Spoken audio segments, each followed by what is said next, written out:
The sound that broke me wasn't his words. It was the laughter that followed, a soft, indulgent chuckle from his mother, Patricia, that acted as a co-signature on his cruelty. The clatter of my fork against my plate seemed impossibly loud in the sudden ringing silence that filled my own head. Outside of me, the rhythm of the Sunday dinner continued, the scrape of a knife, his cousin asking for the gravy, the low hum of the football game from the living room. But inside, a vast and silent warehouse had just gone dark. All the lights, one by one, switched off. I could feel the weight of the potato salad on my tongue, a paste of mayonnaise and memory I could no longer swallow. My name is Simone. I am 31 years old, and for 8 of those years, Derek was my husband. He was the center of my meticulously planned world, the primary recipient of every shipment of care and attention I could dispatch. We had been together long enough for his presence to feel like a utility, like electricity or water, something I paid for and managed without thinking, assuming it would always be there. In my line of work, as a logistics coordinator, you learn that the most critical systems are the ones that are invisible until they fail. Love, I had thought, was the same. It was the quiet, unseen infrastructure of a life, the daily maintenance, the predictive ordering, the management of emotional inventory. I was good at my job. I was good at being his wife. I had not yet understood that those two things had become dangerously, fatally the same. The inciting womb arrived on a perfectly ordinary Sunday afternoon, nestled between the roasted chicken and the sweet potato pie. We were at his mother's house in Charlotte, the air thick with the smell of yeast rolls and the comfortable drone of family history being retold. Derek, holding court at the head of the table, was telling a story about a recent work trip. He embellished, as he always did, making himself the hero of a minor workplace drama. Everyone laughed on cue. I smiled. The supportive wife, a role I had perfected. His mother, Patricia, refilled his glass of sweet tea and patted his arm. "You did so well to land a woman like Simone," she said, her voice carrying across the table. "She keeps you grounded." It was meant as a compliment to me, but it was delivered as a tribute to him.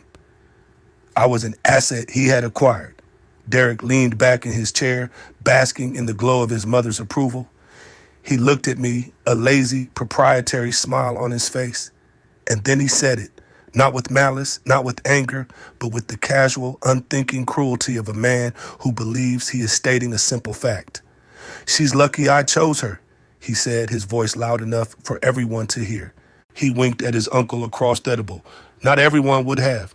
And then the sound, the soft, confirming chuckle from Patricia. A little nod, as if to say, "It's true. He's right. You are." The words themselves were a blow, but his mother's laughter was the poison on the blade. It was the echo that confirmed the sentiment wasn't his alone. It was a shared family belief. That I, Simone, who managed the intricate supply chain of his life, was a piece of fortunate cargo he had magnanimously agreed to sign for. In that moment, surrounded by his family, I had never felt more alone. The plate in front of me was full. The life I had built was suddenly empty. I looked at him, this man I had loved, this man whose dry cleaning I had scheduled for pickup the next morning, whose dental appointment I had reminded him of 3 times, whose half of the mortgage I had covered last month without complaint. And I saw a stranger who believed my love was an act of his charity. The archaeology of disrespect is a slow and meticulous dig. You don't find the ruins all at once. You find them shard by shard, brushing away years of accumulated dust until a pattern emerges. The pattern of my marriage to Derek was one of quiet erosion. My labor, my care, my very presence had been downgraded over time from a gift to a utility and finally to an assumption. It was a death by 1,000 unacknowledged invoices. When we first met, he saw everything. He noticed the way I organized my pantry by food group and expiration date.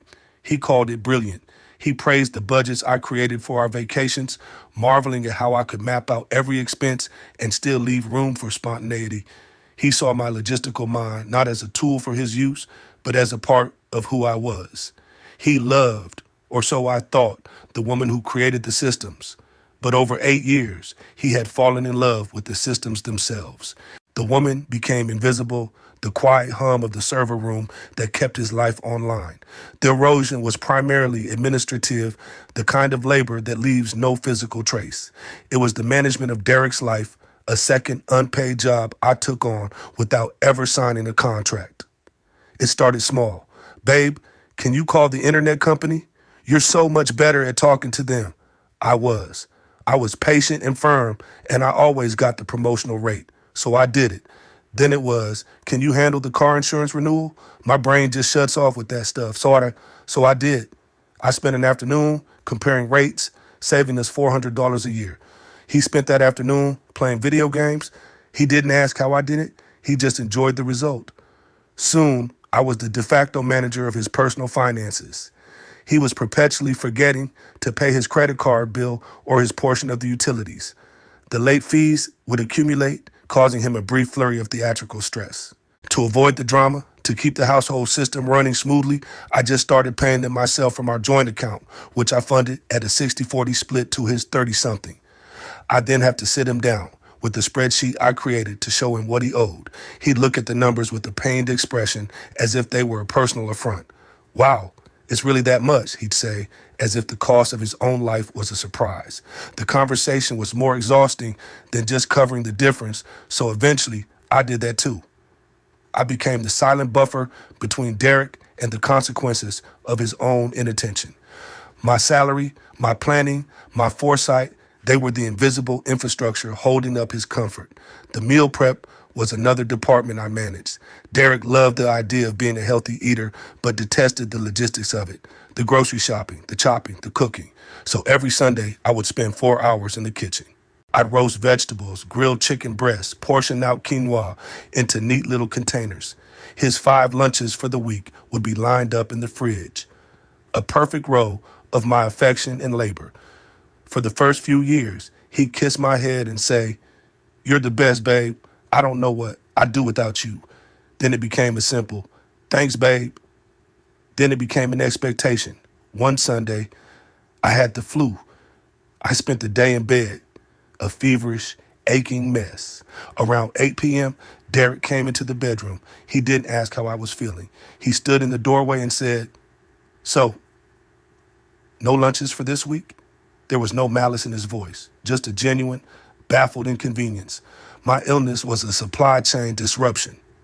This pattern was enabled and often authored by his mother, Patricia. She was the queen of weaponized incompetence, and she had trained her son to be her prince. She believed men did the big things and women handled the details. The big things were often abstract and infrequent, mowing the lawn, taking out the trash. The details were the relentless daily operations of life. When she visited, she would watch me unload the dishwasher or fold laundry, and she'd say things like, "It's so wonderful how you take care of everything. Derek is a big picture guy. He needs someone to handle the small stuff." She framed my labor as a natural extension of my gender and his neglect as a sign of his higher purpose. Derek absorbed her worldview like a sponge. Her voice became an echo in our home. One evening, I was trying to explain to him why it bothered me that I had to plan, purchase, and wrap every single gift for his side of the family, for birthdays, for Christmas, for Mother's Day. He was scrolling through his phone while I talked. "It's not about the money," I said, trying to keep my voice even. "It's about the thought. It makes me feel like I'm the only one who cares about your family." He looked up from his phone, his expression one of pure confusion. "But you're so good at it," he said. "My mom always says you pick out the best gifts. It's a system that works. A system that works." Our marriage wasn't a partnership. It was a system, an operational flowchart where all the arrows of effort pointed in one direction. I was the logistics. He was the CEO. And the system worked for him, so he saw no reason to change it. The family group chat was perhaps the most insidious piece of this invisible work. It was a constant stream of updates, photos, and minor dramas from his sprawling family of aunts, uncles, and cousins. I was the one who remembered his cousin's wedding anniversary and posted a congratulatory note. I was the one who coordinated a flower delivery for his aunt after her surgery. I was the one who sent gentle reminders about his grandmother's birthday so the family could coordinate a gift. Derek was in the group chat, but he was a silent observer. My name, Simone, would appear next to every thoughtful gesture. Their family probably thought I was just a wonderfully attentive daughter-in-law. They didn't realize I was acting as his social secretary, performing the emotional labor of maintaining his own family ties. He outsourced his heart to me. The memories began to curdle. I thought back to our 5th anniversary. I had planned a surprise weekend trip to Asheville. I booked a beautiful cabin in the mountains, made reservations at a restaurant he'd mentioned, wanting to try, and packed both of our bags. I presented it to him with the card, my heart thumping with excitement. He was thrilled. He spent the weekend posting photos on social media, captioning them, "I'm the luckiest man in the world. Look what I did for our anniversary." He didn't tag me. When his friends commented, "Wow, you're a great husband," he would reply with a simple, "Thanks, man. Gotta take care of my queen." At the time, I felt a small, bitter twist in my gut, but I had swallowed it. I told myself it didn't matter who got the credit as long as we were happy. Now I saw it for what it was. He hadn't just taken the credit, he had taken the love I had manifested and presented it as his own. It was theft. The week after that Sunday dinner, the wound festered. Derek seemed to have no memory of what he'd said. For him, it was a throwaway line, a bit of casual banter. For me, it was a terminal diagnosis for our marriage. He was affectionate, oblivious. He kissed me when he left for work, text me a funny meme during the day, and expect his perfectly portioned lunch to be in his work bag. I moved through the motions of our life like a ghost. I made the bed, I paid the electric bill, I answered his texts. But inside, I was miles away, standing in a silent, empty warehouse, taking inventory of 8 years of my life. The breaking point, the moment the inventory was complete and the final report was written, came not from Derek, but from his Aunt Carol. It was the following Saturday. We were at a family barbecue for his grandfather's 81st birthday. It was a large, loud affair in a public park, the air smelling of charcoal and cut grass. I was on autopilot performing my role. I had brought my famous 7-layer dip, which Patricia immediately took from me and placed on the main table as if she had summoned it herself. I circulated, making small talk, ensuring everyone was comfortable, a hostess at my own husband's family event. Derek was in his element, surrounded by his cousins, laughing, holding a beer, performing the role of the jovial, successful family man. I watched him from a distance. He looked like my husband. He sounded like my husband. But the connection, the invisible line that had tethered my heart to his, was gone. It had been severed by that one casual sentence, and I was just now realizing I was floating free. I was standing by the drink cooler, getting a bottle of water, when his Aunt Carol came up beside me. Carol was the quiet one in the family, a retired librarian with kind, observant eyes. She had always been warm to me, but in a reserved way. She rarely participated in the louder, more performative family dynamics. She picked up a water for herself and stood beside me for a moment, watching Derek with me. He had just launched into another story, his voice booming across the picnic blankets. "He loves an audience," she said, her voice low and soft. "He always has," I replied, my voice more tired than I intended. She took a slow sip of her water, her eyes still on him. Then she turned her gaze to me. It was direct, without pity, but full of a deep woman-to-woman understanding that cut through all the noise. "He talks like that," she whispered, her voice barely a breath, "because you let him." The words were not an accusation. They were a statement of fact, delivered with a gentle, sorrowful clarity. And in that moment, the entire logistical map of my marriage reconfigured itself in my mind. It wasn't a hurricane that had destroyed our foundation. It was erosion, a slow, steady, daily wearing away of respect that I had not only permitted, but had actively managed and facilitated. I had built the systems that made my own erasure possible. I had been so busy managing the daily operations of our life that I had failed to notice that the entire enterprise was bankrupt. Aunt Carol's words didn't feel like a judgment. They felt like a key to a door I hadn't even realized was locked. I had been looking at Derek's behavior as the problem. His entitlement, his casual cruelty, his reliance on his mother's warped worldview. But the problem wasn't just the incoming shipments of disrespect. It was my own receiving department. I had been signing for them, unpacking them, and stocking them on the shelves of my heart for years. I had created the infrastructure for my own diminishment. In my mind, I heard the click of a final switch. It was the sound of a system shutting down to prevent catastrophic failure, a master override. The lights in the warehouse of my marriage didn't just go out. The entire grid was disconnected from the power source. My love had been the power source, and it was gone. I looked at Carol, and the gratitude I felt was so immense, it almost choked me. I couldn't speak. I just nodded, a single sharp dip of my chin.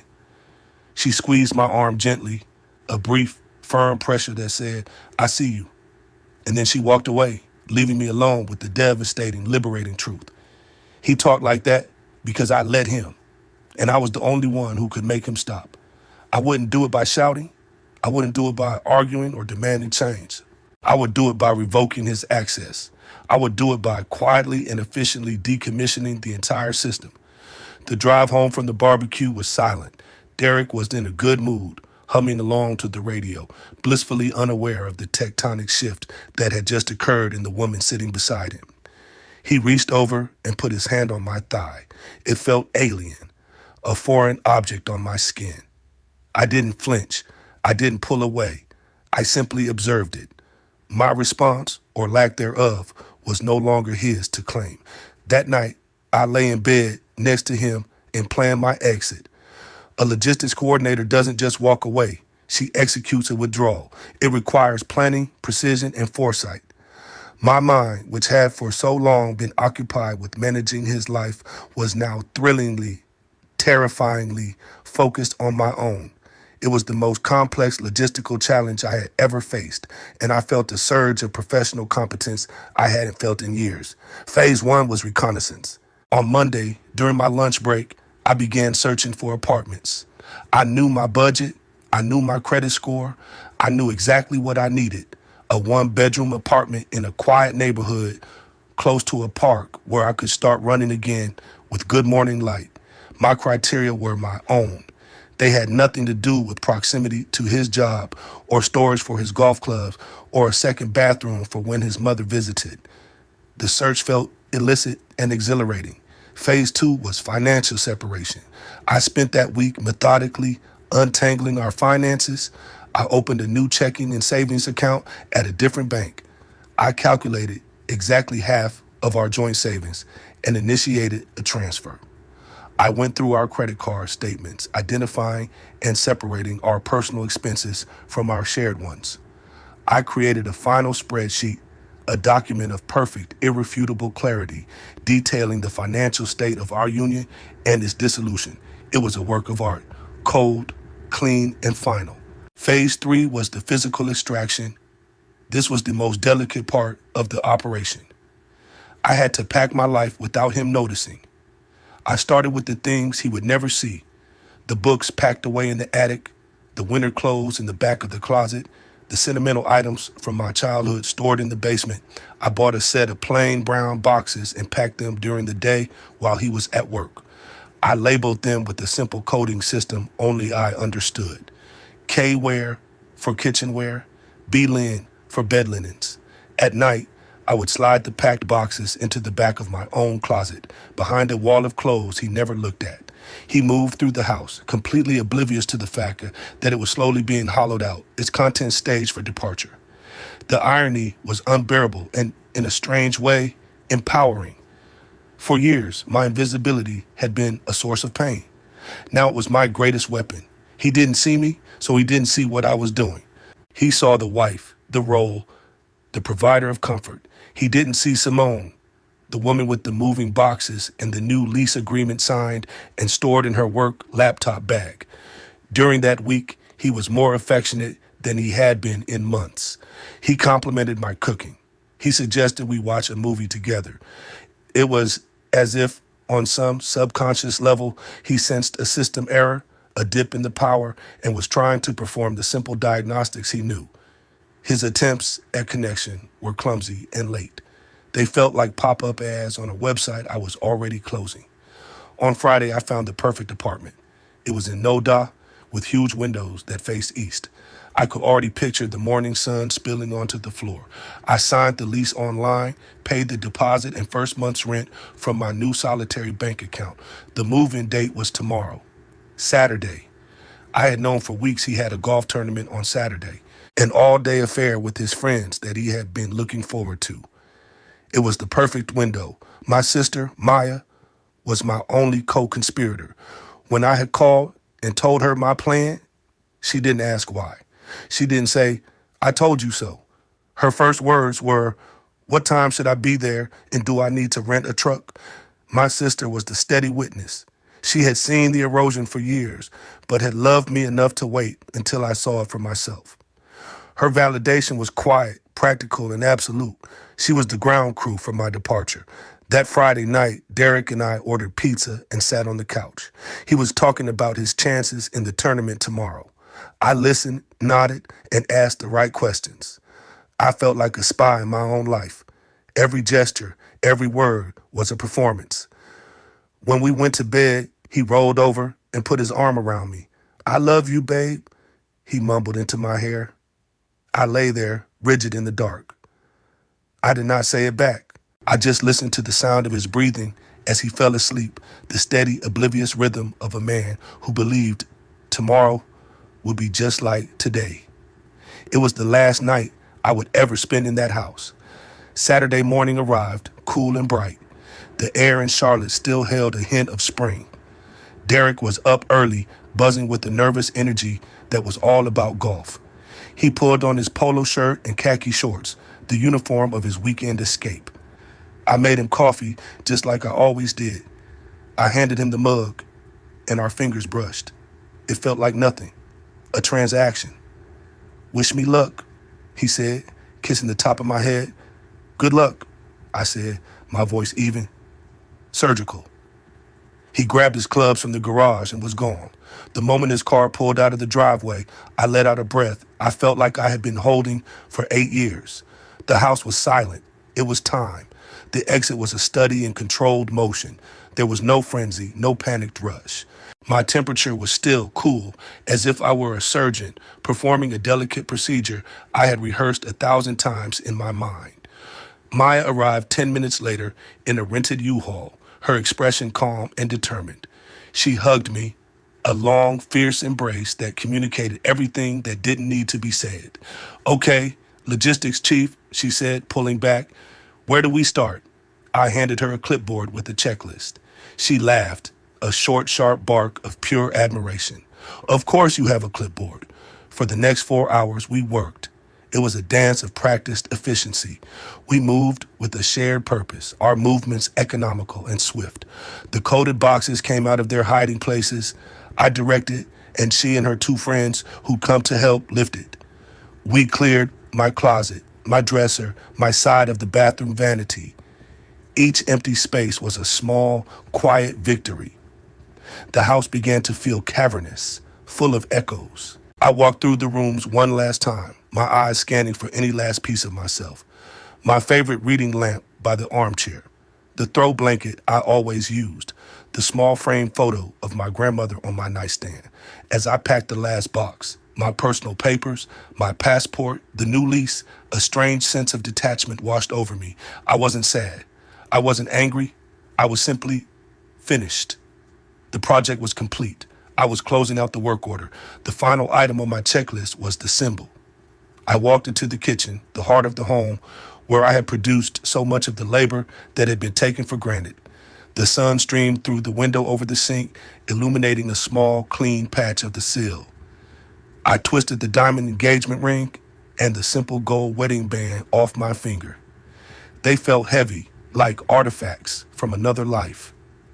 My finger was pale underneath, indented from the years of pressure. I placed them side by side on the windowsill, directly in the patch of sunlight. They gleamed, beautiful and meaningless. They were no longer a promise. They were a receipt. Proof of services rendered. Account closed. Maya came to the kitchen doorway. Ready? She asked softly. I looked at the rings. I looked at the empty space where the coffee maker used to be. I looked at the life I was leaving behind, and I felt nothing but the quiet, profound relief of a burden being set down. I'm ready, I said. I didn't look back as I closed the door. I didn't need to. There was nothing left there for me. The drive to my new apartment was 20 minutes, but it felt like a journey across a continent. With every mile, I felt the weight in my chest lighten. When I finally stood in the middle of my own empty living room, the late afternoon sun pouring through the big clean windows, I felt a peace so absolute it was almost dizzying. It was the sound of silence, the sound of my own life waiting to begin. The first text arrived at 5:47 p.m., just wrapped up. On my way home, starving, I was unpacking my kitchen boxes, placing my familiar mugs into an unfamiliar cabinet. I read the text and felt the flicker of something. Not pity, not fear, just a distant observation of an impending collision. I did not reply. The second text came at 6:12 p.m. Home. Where are you? Silence. The first call came at 6:14 p.m. I watched my phone vibrate on the new countertop. His face, smiling from a vacation photo we took 2 years ago, popped up on the screen. The man in the photo looked happy. The man on the other end of the line was walking into the ruins of his comfort. I let it go to voicemail. The escalation cascade began. It followed a predictable, almost textbook pattern. First, shock and denial, a flurry of texts, each more urgent than the last. Simone, what the hell? Pick up the phone. Is this a joke? Your closet is empty. Where is your stuff? What is going on? Then came the anger and accusation stage. He left a voicemail, his voice tight and incredulous. I don't know what kind of game you're playing, Simone, but it's incredibly immature. You can't just disappear. Whatever I did, it can't be this bad. You are being completely overly dramatic. Dramatic, immature, the classic vocabulary of a man whose comfort has been disrupted. He wasn't angry because he missed me. He was angry because his system had failed. His dinner wasn't on the table. His wife wasn't in her designated spot, and he was being forced to feel an inconvenient emotion. Next, he recruited his primary ally. At 7:30 p.m., a call came from a number I knew by heart, Patricia. I answered, knowing this was a conversation I needed to have, a boundary I needed to draw. Simone, dear, she began, her voice syrupy with false concern. Derek is worried sick. He says you've left. What on earth is going on? Did you two have a little tiff? Hello, Patricia, I said, my voice calm and even. There's no need to worry. I'm fine. Fine? What do you mean, you're fine? Your things are gone. Derek is beside himself. You need to come home and sort this out. Whatever it is, you're a married couple. You work through it. You don't just run away like a child. I listened to her script, the one she had been teaching her son his whole life. Minimize the woman's feelings, frame her reaction as hysterical, and demand a return to the status quo. I won't be coming home, Patricia, I said quietly. My new address is mine alone. There was a sputtering on the other end of the line. Well, I never. After everything we've done for you, making you part of this family. Derek chose you, you know. He could have. Yes, I interrupted, my voice still quiet, but now edged with ice. I know. He told me. I hung up the phone before she could reply. The negotiation phase began around 9 p.m. Derek called again. This time, I answered. His voice was different. The anger was gone, replaced by a strained, bargaining tone. Okay, I get it. You're mad, he said, his words rushing out. I'm sorry. Whatever I said at dinner, I'm sorry. It was stupid. Just come home. We can talk about it. We can fix this. We can build something better. The word we hung in the air. For 8 years, we had meant me. I did the building, the fixing, the maintaining. He was offering to supervise. The new lease has one name on it, I said. A simple, unchallengeable fact. It was a mic drop of administrative reality. His breath hitched. A lease? You signed a lease? When did you even do this? Simone, what am I supposed to tell my family? My mother is freaking out. He was worried about the narrative, the optics, the inconvenience of having to explain his own failure. What do you tell them now? I asked. It was a genuine question. I was curious to see what story he would construct to make himself the victim. Finally, at nearly midnight, the raw vulnerability stage arrived. He called one last time. He was crying. The sounds were thick and ugly, the desperate sobs of a man who has finally realized the true cost of his own carelessness. I don't understand, he wept. I just don't understand. 8 years. We built a life together. You were my rock. How can you just throw it all away? You're really going to throw away 8 years over a joke? There it was, the last line he would ever say to me that mattered. The line that revealed the fundamental, unbridgeable gap in our perceptions of reality. For him, his words were a joke, a momentary lapse, a minor bug in the system. For me, they were the final diagnostic report that confirmed total, catastrophic failure. I took a deep breath, the air in my new, quiet apartment feeling clean and sharp in my lungs. It wasn't a joke, Derek, I said, and my voice was not unkind. It was simply the voice of a woman stating a truth. It was a summary. I ended the call. I turned my phone off, and for the first time in a very long time, the only logistics I had to manage were my own. Rebuilding is not a singular event. It's a process, a series of small, deliberate acts that over time construct a new reality. My new life was built on a foundation of quiet. The first morning, I woke up in my own apartment. The silence was the most beautiful sound I had ever heard. It was the absence of expectation, the absence of a low-grade, constant hum of someone else's needs. The eastern-facing windows did not disappoint. The sunrise spilled across my floorboards, and I sat on the floor with a cup of coffee, just watching the light move. There was no one to make a second cup for, no one scheduled to consider, no one to perform for. The peace was so profound, it felt holy. I started running. Every morning, before the city was fully awake, I would lace up my sneakers and head to the park nearby. At first, it was hard. My lungs burned, my legs ached. I had forgotten what it felt like to push my own body, to be responsible for my own momentum. But with every run, I got stronger. The physical act of moving forward, powered only by my own strength, was a potent metaphor. I wasn't running away from anything anymore. I was running toward myself. My work, which had always been a source of pride, now became a source of focus and salvation. Without the constant, draining cognitive load of managing Derek's life, my mind felt sharp, expansive. I had so much more energy, so much more mental bandwidth. I started taking on more complex projects at work, mapping out intricate supply chains for new international clients. I saw solutions to problems that had previously seemed intractable. I was good at my job because my brain was built to see systems, to find efficiencies, to create order out of chaos. For years, I had applied that talent to my marriage. Now I was applying it to my career, and the results were immediate. 6 months after I left, my boss called me into her office. She told me they were creating a new position, regional operations lead for the entire Southeast. It would mean more responsibility, more travel, and a significant pay raise. She wanted me to take it. You've been on fire these last few months, Simone, she said. Your focus, your innovation, it's been incredible to watch. You've earned this. I walked out of her office in a daze. Promoted. Me. It wasn't just about the money or the title. It was the recognition. It was the validation that my skills, my mind, my labor had inherent value. Value that existed entirely separate from my utility to a man.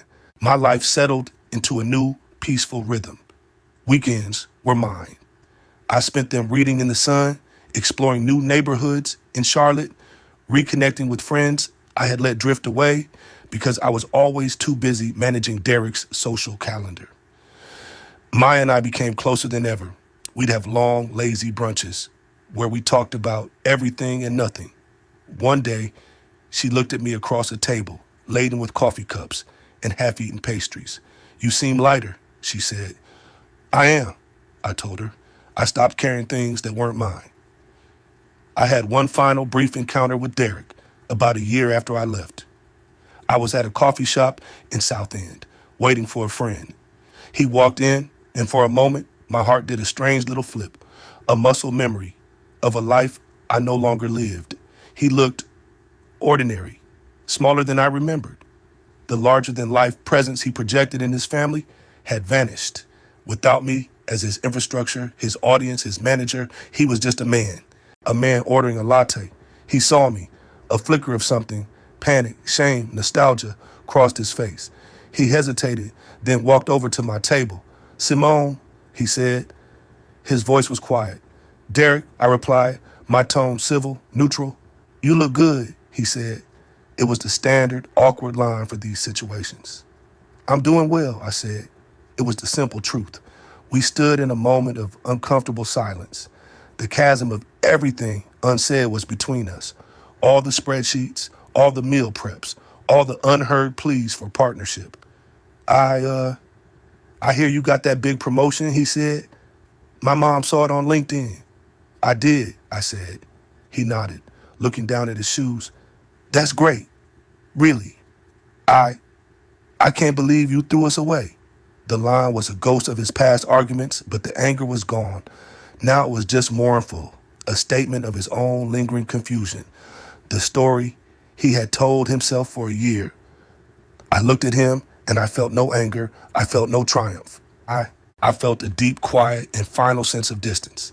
He was a project I had completed, a shipment that had reached its final, disappointing destination. "I didn't throw us away, Derek," I said, and the words came easily, without any need for force. It was the correction he would never understand. "I stopped carrying us." He just stared at me, his face a mask of incomprehension. He didn't get it. He probably never would. And for the first time, I knew with absolute certainty that his understanding was not a requirement for my peace. I gave him a small, polite smile. My friend walked in the door, and I waved her over, turning my back on him for the last time. There is a flawed logic many of us learn about love. We believe it is about endurance.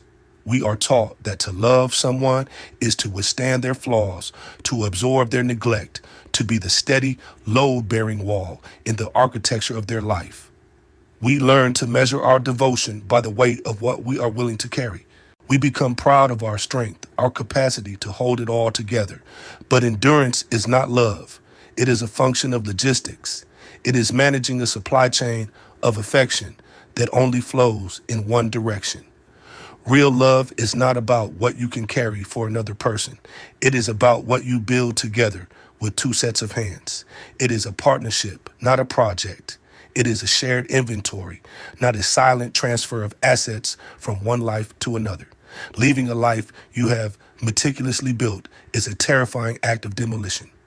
But sometimes the structure is so compromised, the foundation so eroded, that the only way to be safe is to walk away. The only way to find yourself is to get quiet enough to hear your own voice separate from the noise of a system that was never designed to serve you. My peace is not a victory, it is a homecoming. I am no longer the invisible infrastructure of someone else's world. I am the architect of my own, and the silence in my home is not empty. It's the sound of potential.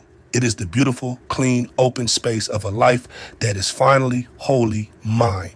If you enjoyed this story, please like, comment, and share this video with your friends. Subscribe and turn on the notification bell so you never miss a powerful story drop.